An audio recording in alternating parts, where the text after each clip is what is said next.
नमस्कार बंधुरा सुलतान हेसेले आपनादेर सबाइके स्वागत।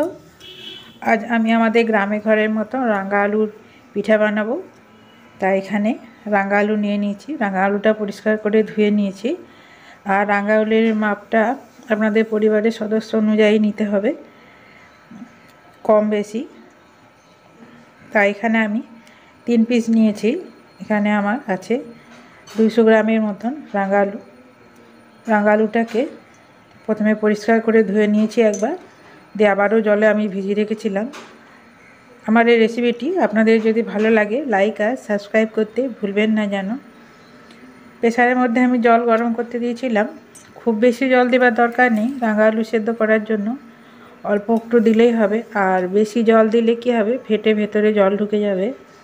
আর খুব বেশি সিটিও দেওয়ার দরকার নেই, 3খানা সিটি দিলেই হয়ে যাবে। রাঙা আলুর এমনিতেই নরম জিনিস, সবচেয়ে ভালো হয় কড়াই যদি সেদ্ধ করা যায়। যাই হোক, আমি প্রেসারে করে নিয়েছি। তারপর খোসাটাকে তুলে ফেলে দিয়েছি। দিয়ে এরপর নুনটা দিয়ে দেবো স্বাদ মতো। আর এটা বানানো খুবই সহজ আর খেতেও খুব সুন্দর হয়, খুব অল্প উপকরণেই হয়ে যায়। দেখুন আমি বানাচ্ছি। আর যদি একটা লাইক দিতে ভুলে গেছেন, একটা লাইক দিয়ে দেবেন। চিনিটা যে যতটা মিষ্টি খাবে তা সেই অনুযায়ী নিতে হবে। আমরা একটু মাঝামাঝি মিষ্টিটা খাই, তাই প্রতিটা লাল আলুর পিছনে আমি 2 চামচ করে চিনি নিয়ে নিলাম। হাফ কাপ চিনি। এখানে আমি ময়দা নিয়েছি, আর চালের গুঁড়িতেও হয়, এখানে ময়দা দিয়ে বানাচ্ছি আমি। চালের গুঁড়িতে আমি অন্য একদিন বানিয়ে দেখাবো। আর ময়দাটা আমি 1 কাপ নিয়েছি। এখানে আমার লাল আলুর মাপটা আছে 1.5 কাপ। 1.5 কাপে আমি 1 কাপ ময়দা নিলাম। আর দেখুন মাখাটা এখন নরম আছে, তাই আরও লাগবে। তাই এখান থেকে আমি আবারও হাফ কাপ নিয়ে নিচ্ছি। আর একটু রয়েছে, যদি আবারও লাগে তো এটা দিয়ে দেব। যাই হোক, আমার পুরো কাপের লেগে গেছিলো ময়দাটা, তাই আমার এখানে 1.5 কাপ লাল আলুর জন্য লাগলো 2 কাপ ময়দা। উপর থেকে একটু ঘি দিয়ে দিলাম, তাহলে হাতে আর চিটবে না, আর এটা খেতেও খুব সুন্দর হবে।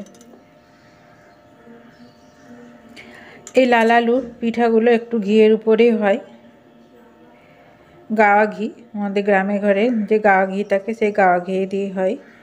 দেখুন তুলে একটু মেখে নিচ্ছি একটু। এরপর এর থেকে ছোট ছোট লেচি কেটে আমি লুচির আকারে গড়ে নেব।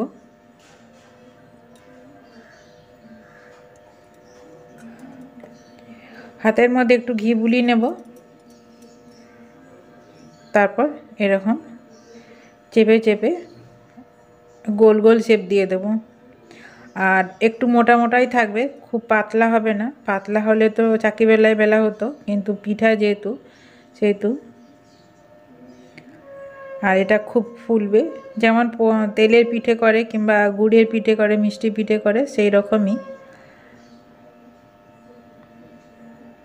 সেই রকম এরকম মোটা মোটা ছোট ছোট লুচির আকারে গড়ে নেব। এটা হাত দিয়েই হয়ে যাবে, চাকি বেলার দরকার নেই। আর সব সময় ওই হাতের মধ্যে একটু করে গাওয়া ঘি মাখিয়ে নিতে হবে।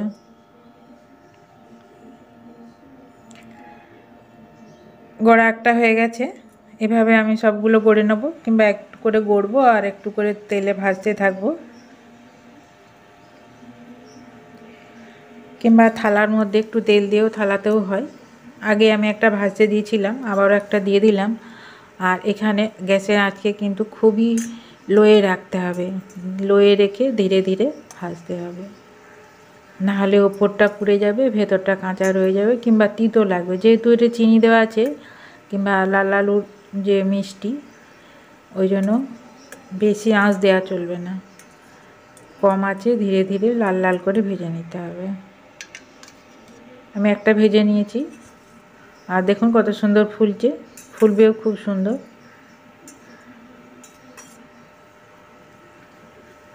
এইভাবে সব পিঠেগুলো করে নেব।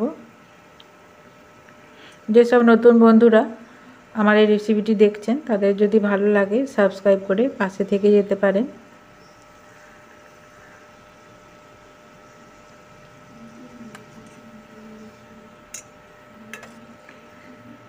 2-3 বার লক্ষ্য রাখতে হবে যাতে পুড়ে না যায়, তাই এভাবে উল্টে উল্টে ভাজতে হবে একটু ধৈর্য সহকারে।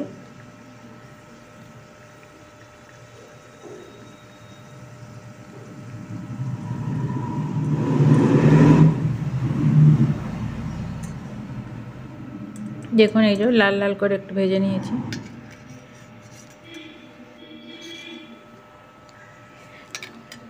আর এই যে দেখুন কত সুন্দর ফুলেছে, দেখুন পিঠেগুলো।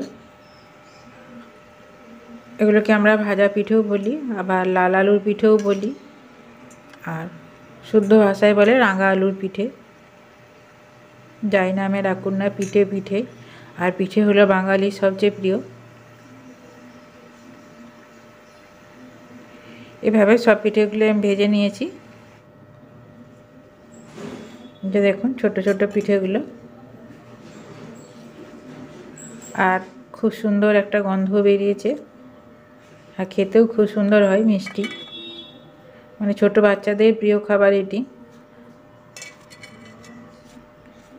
বিকেলের দিকে বা সকালের দিকে চায়ের সাথে এগুলো খাওয়া যেতে পারে, বা বাড়িতে অতিথি এলেও এভাবে বানিয়ে তাদের দেওয়া যেতে পারে। এরপর একটু আমি সাজিয়ে নেব ওপর থেকে একটু দুধ দিয়ে।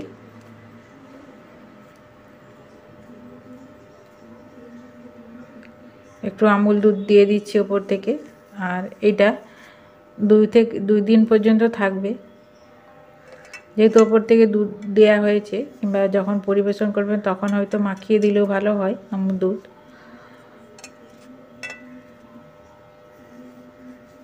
দুধ দিয়ে দিলে বেশি দিন থাকবে না। আর শুধু এমনি ভাজাটা 3 থেকে 4 দিন পর্যন্ত ওই আমাদের সেই বাঁশের যে পেথেগুলো হয় বা ঝাঁঝরি বলি আমরা, ওই ঝাঁঝরি করে আমরা রেখে দিই। এটা যেহেতু গ্রামের রেসিপি, তাই ঝাঁঝরি করে রেখে দেওয়া হয়। ফ্রিজেও রাখতে পারেন সংরক্ষণ করে। আমার পিঠেগুলি সব হয়ে গেছে। আপনাদের যদি ভালো লাগে তাহলে একটা লাইক দিবেন, কমেন্টে জানাবেন আমার আজকে রেসিপি কেমন লাগলো। আপনারা সবাই ভালো থাকবেন, আর ধৈর্য ধরে আমার এই রেসিপিটি দেখার জন্য আপনাদের অসংখ্য ধন্যবাদ। আজকের মতো আমার রাঙা আলুর পিঠে হয়ে গেছে।